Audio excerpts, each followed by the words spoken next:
kinsa ba gud nga mga breeder mga busing ang mo breed og mga losing line. Siyempre, bisan og mga backyard breeder lang ta, ang atog yung gamiton is mga winning line. Pero bisan pag mo gamit tag mga winning line nga mga materialis mga busing no, naagyoy gap nga dili ta kabalo kung sure bull ba nga mangdaog ang ilang mga anak. Wala ta kabalo kung pila ka porsyento sa mga anak sa atong mga ginagamit nga mga winning line nga mga materialis ang mudaog. So bisan pag mga winning line ang atong materialis mga busing, dili gihapon ta 100% nga sigurado nga mudaog ang atong mga palahi. So karon, unsay inyong mga pamaagi o unsay inyong ginabuhat nga mas lamang sa padaog ang inyong mga breeding, inyong mga gibreed.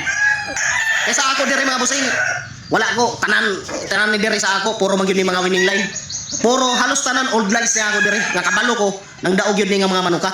Pero akong ginabantayan kung unsa ang mga materialis nga akong ginagamit nga lamang sa daog ang ilang mga anak.